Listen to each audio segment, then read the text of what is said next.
Plugged in. Hey, what's going on, everybody? Welcome to Mindset Monday. I'm here with my co-host Dave. Dave, what's going on, man? I'm good, brother. How are you? Good, good. Had a great weekend. Took my youngest to his first football game. Nice. He loved it. You know, he's got an obsession with Pirates, and going to a Bucks game was like mind blowing for him. So that was fun. That's awesome. Those cannons still shoot off when they score a touchdown. They do, and they do it on first down too. So that thing Nice. keeps firing. That's awesome, dude. We had the ear protection for him because we're pretty close. I mean, we're in club seats by the pirate ship, where the season tickets are. So he was he was definitely cognizant of those cannons going off. Nice and loud. So one of the things I want to go over is how you do one thing and how you show up for one thing is how you show up for everything. All right. It's very cliche. It's cliche. It's been said a million times, but so much truth to that. If you're someone that people know they can depend on, you always show up, you're always there. You earn a lot of credibility by doing that, right? On the flip side, if you're someone that doesn't get stuff done, is not dependable, people come to know that about you as well. All right. So that's why even when you think no one's watching, even when you think, you're not doing, you know, you're getting over on someone, you're really only cheating yourself. Like some of the best gains I've ever made in my life were when I was sitting in the dark, not saying, hey, I'm going to lose 20 pounds or do this. I was just getting after it, right? Doing the early morning workouts in the garage, or going to the gym, staying late at the office, cleaning, things around the office. These little things that you do when you think no one's watching, that's actually where you're either winning and losing at life. All right. And so many times you don't think it matters. It does.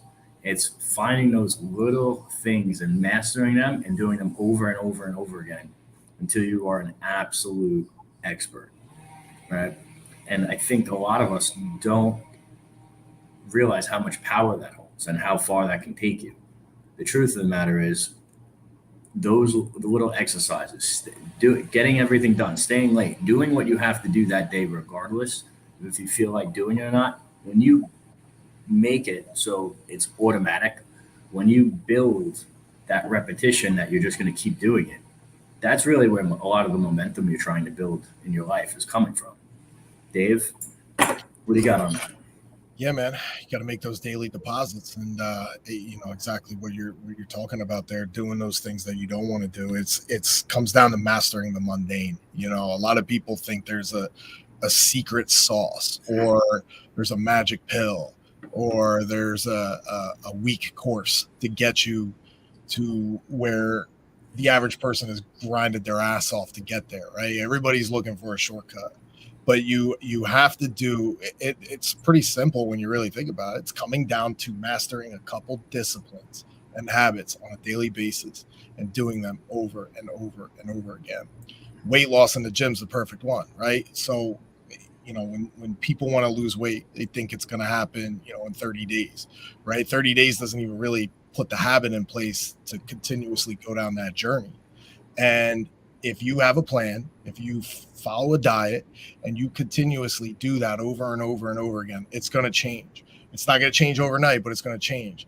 Break it down. What's going to be those first 90 days, right? Then what is it going to look like 6 months? Then what's it going to look like 9 months? Then what's it going to look like a year, right?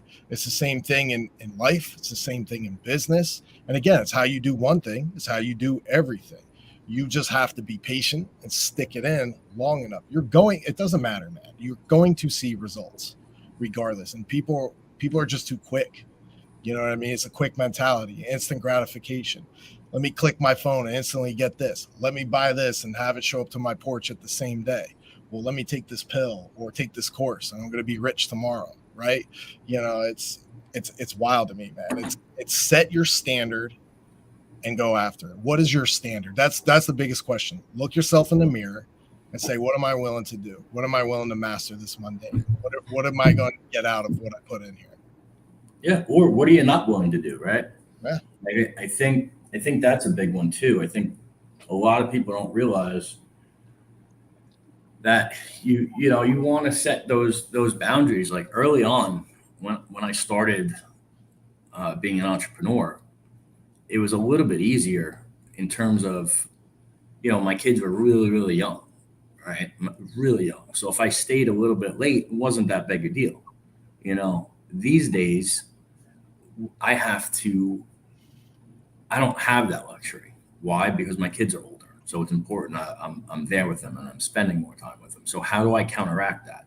Well, I work in periods where they're sleeping. Okay. If I have a lot of stuff to do and I know that I need to block out, let's say 4 hours on the weekend, I'm going to come in before they're up, knock that stuff out. And then, if let's say that doesn't do the trick, well, when they go to bed, I have a home office. I'll hop down there and then I get the stuff done that I wasn't able to do or wasn't able to finish. It's really just making sure that you get it done and you find time that isn't going to interrupt, family time. Early on, did I have that worry? Absolutely not. Today, it's a lot different, right? My kids are 9 and they're 5. It's important to be around there. So I am very, very intentional. I try to plan things out. You heard us talking about taking my youngest to the football game. I block things out. So I blocked out a window to take the boys fishing this weekend. I blocked out a window to go to the football game, and by doing that, it allows you to be present and make the time count and then still get everything done that you need to do, right? Because that's always been a struggle. If you are an operator, if you are an entrepreneur, you don't have a luxury of not getting something done. Like, it's just not there. You're either getting it done or you're not. And a lot of times it's very, very hard to balance that type of mentality with having a family, being a dad, showing up for the people in your life. And so making that time and scheduling stuff out will keep you sane and will keep you on track. I hope this helped you guys, right? If you got something out of this, I want you to share it. All right. We will be coming back to you for Financial Fitness Friday. So stay tuned. Appreciate you. And we'll see you on the next one. Dave? Be great, y'all.